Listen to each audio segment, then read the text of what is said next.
प्यारे विद्यार्थियों, नमः संस्कृताय। मैं आप सभी के समक्ष आज फिर उपस्थित हूँ एक नया टॉपिक लेकर के, उच्चारण स्थान। तो मैं हूँ उमाकांत शर्मा और आप देख रहे हैं अपनी पाठशाला। आज हम जो टॉपिक पढ़ने वाले हैं वह भी हर दृष्टि से बड़ा महत्वपूर्ण है। तो आइए समझते हैं कि उच्चारण स्थान क्या है। अर्थात जो वर्ण हैं उन वर्णों का जो हम उच्चारण करते हैं, तो हर वर्ण का एक उच्चारण स्थान होता है जो मुख के अलग अलग भागों को स्पर्श करके और जो है वह ध्वनि, वो वर्ण हमको सुनाई देता है। तो बहुत ही परिष्कृत तरीके से संस्कृत में उसका वर्णन छोटे छोटे सूत्रों के माध्यम से दिया गया है। तो आइए प्रारंभ करते हैं आज का अपना यह और टॉपिक, उच्चारण स्थान। देखिए, आप सभी को अपनी स्क्रीन पे दिखाई दे रहा होगा। पहला सूत्र है अकुह विसर्जनीयानाम कंठः। अकुह विसर्जनीयानाम कंठः अर्थात यह जो वर्ण है वह कंठ से उच्चारण होने वाले हैं। देखिए, इस वीडियो में आप थोड़ा प्रैक्टिकल करके भी देखते रहें ताकि आपको ठीक से समझ में आएगा। मैं बहुत अच्छे से पूरी विषय वस्तु को आप सभी के समक्ष रखने वाला हूँ, बहुत अच्छे से इसको समझाने वाला हूँ।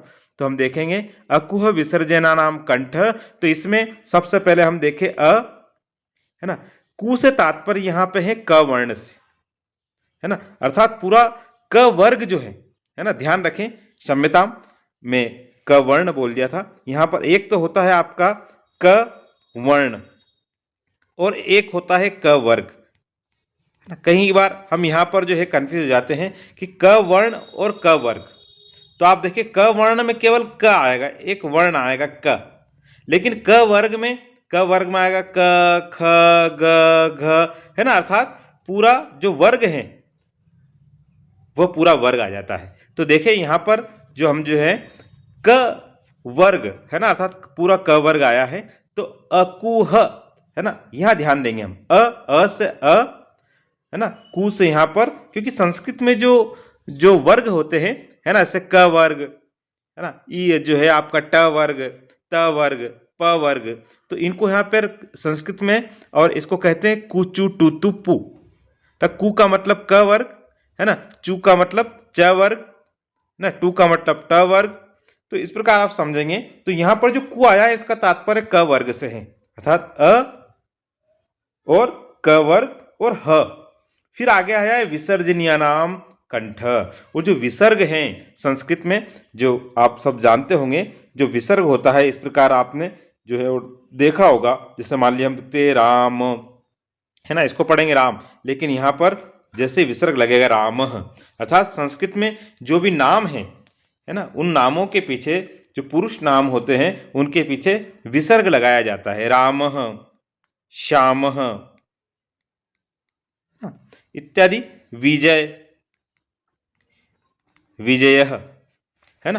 तो इस प्रकार आप देखेंगे ये विसर्ग हैं। तो यहाँ पर जो है ये सारे जो वर्ण हमको दिखाई देंगे। पहले हम लेंगे अर्थात अवर्ण है ना, क वर्ग के सारे आप देखें यहाँ पर क, ख, ग, घ है ना, क, ख, ग, घ, ण, अण, जो ये वर्ग है पूरा क वर्ग है ये सारे, और ह के साथ विसर्ग, विसर्जनीय नाम से यहाँ पे लगाया हुआ नहीं है। तो एक बार मैं यहाँ पर विसर्ग लगा देता हूँ। ये विसर्ग जो है ना, इनका उच्चारण स्थान जो है वह कंठ होगा। तो आप देखें, जैसे जो विसर्ग है ना, वो विसर्ग की ध्वनि भी कैसी होती है, जो विसर्ग है वो विसर्ग भी ह के समान उसका उच्चारण आता है, रामः, श्यामः। तो इसलिए ह और विसर्ग ये जो है और कंठ से इनका उच्चारण होता है। आप बोल के देखें क, ख, ग, घ, एक बार बोल करके देखें, आप प्रैक्टिकल करके देखें, स्वतः ही आपको ये समझ में आ जाएगा। जो टॉपिक कभी आपको बहुत कठिन लगता था, देखिए आप वो किस तरह एकदम बहुत सरल और सीधा आपको लगने लगेगा। आप प्रैक्टिकल करके देखें इसको। क, सोचिए आप अगर कंठ से उच्चारण नहीं करें है ना, कंठ से उच्चारण मत करिए एक बार इसका, लेकिन आप बिना कंठ के इनका उच्चारण कर ही नहीं पाएंगे। इसलिए कंठ से उच्चारण होने वाले वर्ण हैं, इसलिए इनको कंठव्य भी कहा जाता है ना, कंठव्य वर्ण है। तो अकुह विसर्जनीय नाम कंठ, अ, क वर्ग, ह और विसर्ग, इन सबका उच्चारण स्थान क्या है? कंठ है। अब आइए दूसरे और हम सूत्र पर आते हैं। इचु यशानाम तालु, इचु यशानाम तालु। अब यहां पर भी देखिए, पहले सबसे पहले दिया है ई, अर्थात ई का जो उच्चारण स्थान है वह क्या है? तालु है। साथ ही चू, चू का मतलब यहां पर मैंने आपको जैसा अभी बताया है, संस्कृत में चू का मतलब है च वर्ग। पूरा जो च वर्ग है वह च छ ज झ य, तो ये च छ ज झ य और इचु य शानाम, य भी यहाँ आया है, य भी और श, है ना, इन सबका उच्चारण स्थान तालु है। आप देखें, एक बार उच्चारण करके आप देखें कि उच्चारण स्थान अभी आप करके देखें, इनका उच्चारण स्थान तालु से होता है, अर्थात तालु के बिना हम इनको बोल नहीं सकते।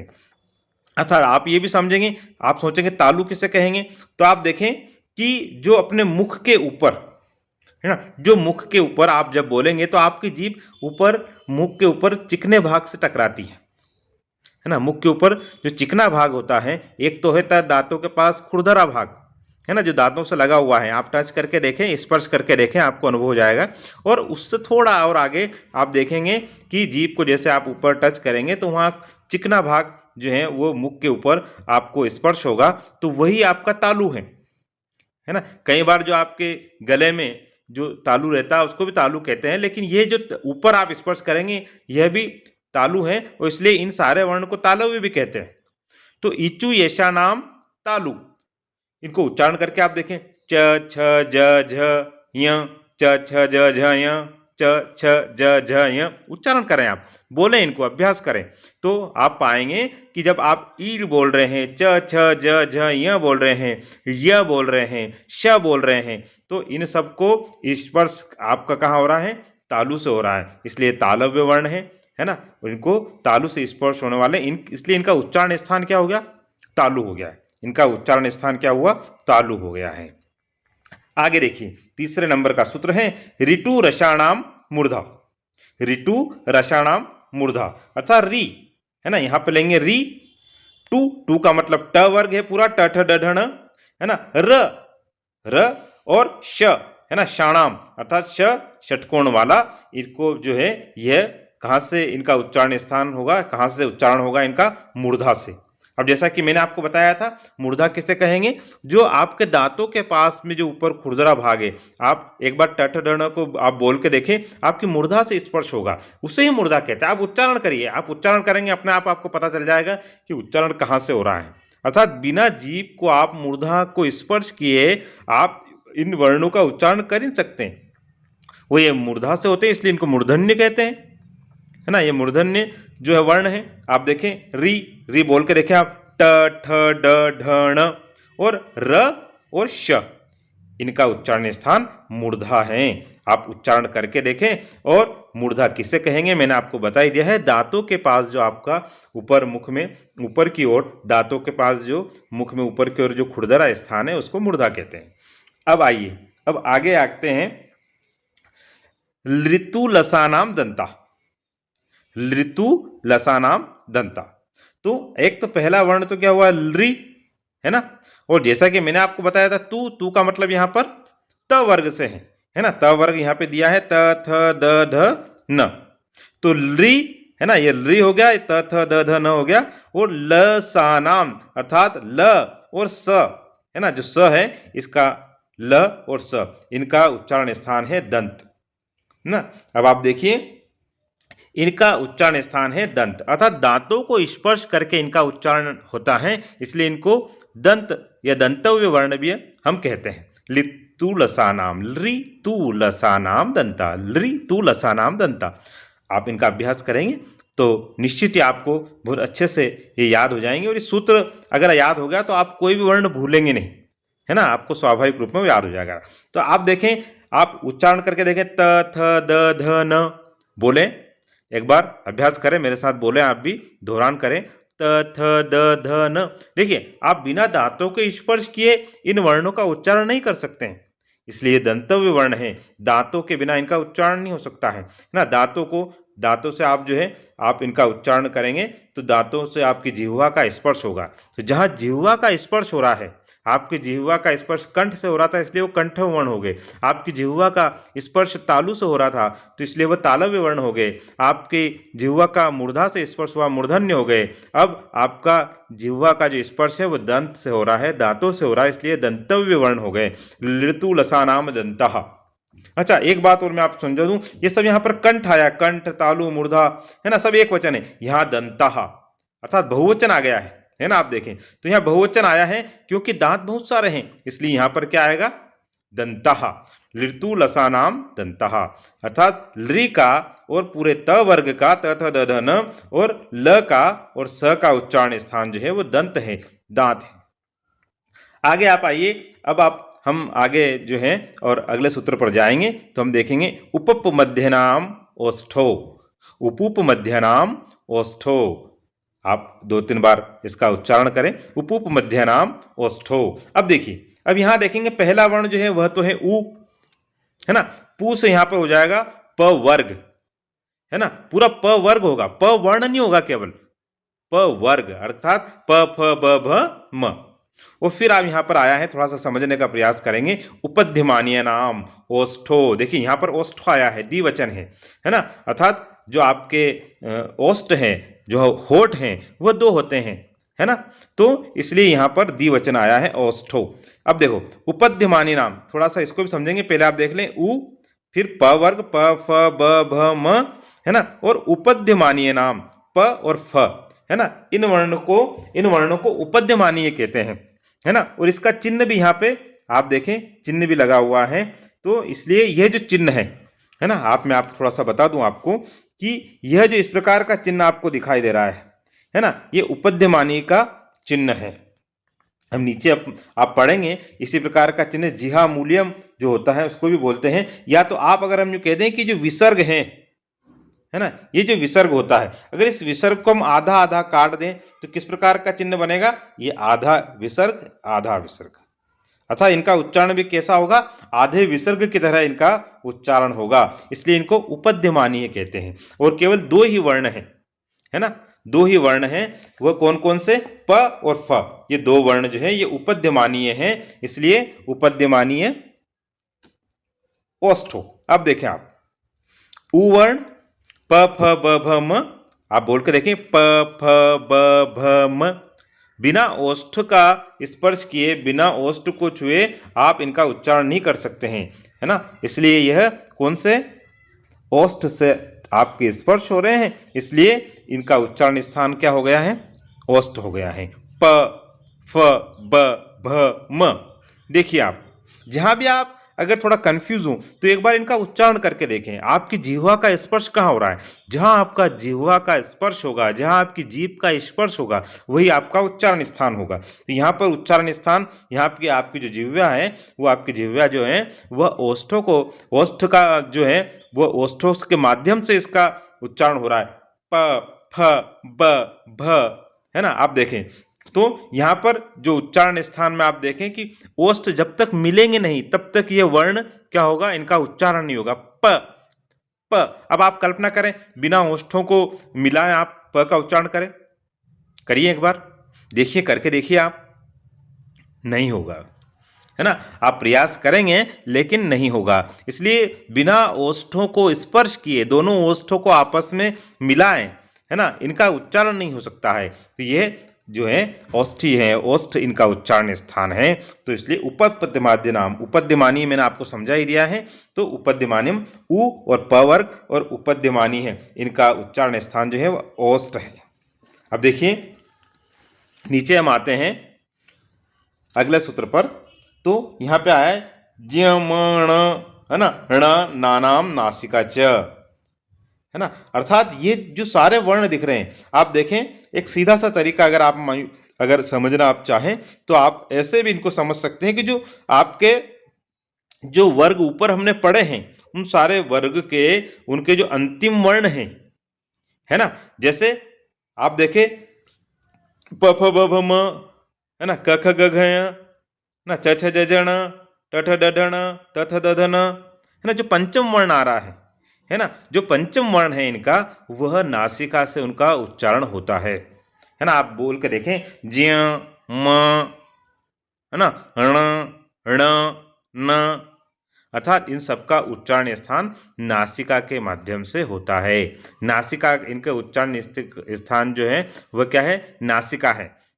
तो इसलिए इनको नासिक के वर्ण हम कहेंगे, जो नासिका से इनका उच्चारण होता है ना। अच्छा, अब आप देखें कि यहाँ एक बात और आप इसको गौर करेंगे कि यहाँ पर च दिया हुआ है ना, क्योंकि आपके मन में निश्चित ये प्रश्न उठ रहा होगा कि जब हमने इनको पढ़ा तो हमने क्या, ऊपर जो अभी सूत्रों में हमने पढ़ा है, तो क ख ग घ ण च छ ज झ ञ, तो जब ये तो कंठ भी हो रहा है ना, और फिर इसमें यहाँ पर जो है नासिका भी दे दिया इनका उच्चारण स्थान, तो दो दो कैसे हो रहे हैं। तो देखिए यहाँ पे दिया है च का मतलब होता है और, अर्थात कंठ तो उच्चारण स्थान है ही सही, न का क्या है यहाँ पर, यह भी इनका उच्चारण स्थान, नासिका भी इनका उच्चारण है। मान लिया आप बोलेंगे ऋतु लसानाम दंता, है ना, तो यहाँ पर न जो है ये न दंत से भी उच्चारण होगा और नासिका च नासिका से भी होगा, अर्थात नासिका से भी इसका उच्चारण होगा और यहाँ पर इसका दंत से भी इसका उच्चारण स्थान होगा। अगर मान लीजिए परीक्षा में अगर इस प्रकार का प्रश्न आ जाए, तो अगर वो पूछें तो आप, ऐसा नहीं है कि इसमें आपको नासिक का आया, वहां पे दिया उच्चारण, उसने ऑप्शन दिया आपको कि न का उच्चारण स्थान है क्या, दंत, नासिका, ओष्ठ, है ना, दंत, नासिका, है ना, और फिर आप दे दिया उसमें ओष्ठ या तालु, तो इसका अगर उच्चारण स्थान दोनों माना जाएगा, दंत भी हैं और नासिक भी हैं, अर्थात नासिका और दंत दोनों ही उच्चारण स्थान है इसके। तो आप ध्यान रखें, अगर इस प्रकार का प्रश्न अगर कभी घुमा के पूछे तो आप यह भी ध्यान रखेंगे। अब आगे आते हैं, ए दे तो कंठ तालु में, क्योंकि वीडियो बहुत अधिक लंबी हो जाएगी, इसलिए पहले एक वीडियो और मैं लेकर आऊँगा कि प्रश्न किस प्रकार यहाँ से बन सकते हैं, तो वह भी आपको मैं एक वीडियो में लेकर के आऊँगा। अभी केवल हम उच्चारण स्थान के बारे में पढ़ लेते हैं, थोड़ा समझ लें आप, है ना। तो आपको समझ में आ गया होगा, नासिका के उच्चारण स्थान पंचम वर्ण है, सारे पंचम वर्ण हैं, अंतिम वर्ण जो है वह पंचम वर्ण सारे नासिका से उच्चारण किए जाते हैं, सीधा ही है, आपको समझ में आ गया होगा। अब आप देखें, ए देतो कंठ तालु, है ना, ऐ दैतो, अर्थात जो ए आई हैं वह दोनों का उच्चारण स्थान क्या है, दैतो, अर्थात दोनों का, है ना, ऐ दैतो, है ना, ऐ देतो, अर्थात ऐ आई दोनों का, इन दोनों का उच्चारण स्थान वो कंठ और तालु है, अर्थात कंठ और तालु दोनों से इनका उच्चारण होता है। आगे देखें, आ दौतो कंठोष्टम, अर्थात आ, है ना, दौतो, आओ दौतो, आओ दौतो, अर्थात ओ औ, इन दोनों का जो कंठ उच्चारण स्थान है वो कंठ और ओष्ठ दोनों की सहायता से इसका उच्चारण होता है, कंठ से ओष्ठ से दोनों की सहायता से होगा। तो ए आई का कंठ तालु और ओ औ का कंठ ओष्ठ, ये ध्यान रखेंगे। और वकारस्य दंतोष्ठम, जो वह है उसका उच्चारण स्थान दांत और होठ दोनों हैं, इसलिए दंत ओष्ठ, दंत ओष्ठ, दांत और होठ दोनों से हैं, इसलिए दंतोष्ठ इसको कहा जाएगा। और जैसा कि मैंने आपको बताया था कि जिहा मूलम, है ना, था जिहा मूल्यस्य जिहा मूलम, अर्थात जो जिहा के मूल से जिनका उच्चारण होता है उसको जिहा मूलम कहते हैं, है ना। और इनका वो जो है चिन्ह भी कैसा है, अभी मैंने आपको बताया था आधे विसर्ग के जैसा, है ना, अभी हमने समझा था ना उपध्यमानी में, तो ये उपध्यमानी जैसे हैं ऐसे ही ये जिहा मूलम का चिन्ह भी क्या है, ये इसी प्रकार आधे विसर्ग की तरह जो है इनका चिन्ह है। तो यह भी क्या है, जिहा मूल्यम क ख, ये क ख दो वर्ण क्या है आपके जिहा मूलम है। ऊपर पढ़े थे हमने प और फ, है ना, यहाँ पर हमने पढ़े थे प और फ, ये क्या थे उपध्यमानी, और यहाँ पर एक क और ख है, ये क्या है दो वर्ण जिहा मूल्यम कहलाते हैं, है ना। बीच केवल समझाने के लिए दिया है, नासिका अनुस्वारस्य, अर्थात अनुस्वार का उच्चारण स्थान नासिका होता है, विसर्ग का कैसा होता है, कंठ होता है। तो यह आज अपना एक टॉपिक था, उच्चारण स्थान हमने पढ़ा, निश्चित ही आपको समझ में आया होगा। तो मैं अगर जिस समझ में नहीं आया तो नीचे आप कमेंट बॉक्स में कमेंट कर करके और ज़रूर बताएं कि आपको यह वीडियो कैसा लगा और आप और कौन सा टॉपिक पढ़ना चाहते हैं, किस टॉपिक में कौन से विषय वस्तु आपको संस्कृत में ऐसे लगती है जिसमें आप कठिनता का अनुभव करते हैं। तो नीचे कमेंट बॉक्स में आप कमेंट करके ज़रूर बताएं। और यह वीडियो आपको कैसा लगा इसके लिए भी आप कमेंट अवश्य करें, ताकि मुझे पता लग पाए कि और जो मैं यहाँ पर प्रयास कर रहा हूँ एक संस्कृत के और जागृति का, संस्कृत के जागरण का, साथ ही संस्कृत की रुचि आप लोगों में जागृत हो इसके निमित्त, तो वह मुझ तक आप ज़रूर पहुँचाएं और साथ ही वीडियो को लाइक और शेयर करना नहीं भूलें। अधिक से अधिक शेयर करें, है ना, ताकि अधिक से अधिक लोगों तक ये वीडियो पहुँच पाए और वो इससे सीख पाएँ, देख पाएँ। तो मैं आज के वीडियो में बस इतना ही कहना चाहूँगा। नमः संस्कृताय। धन्यवाद।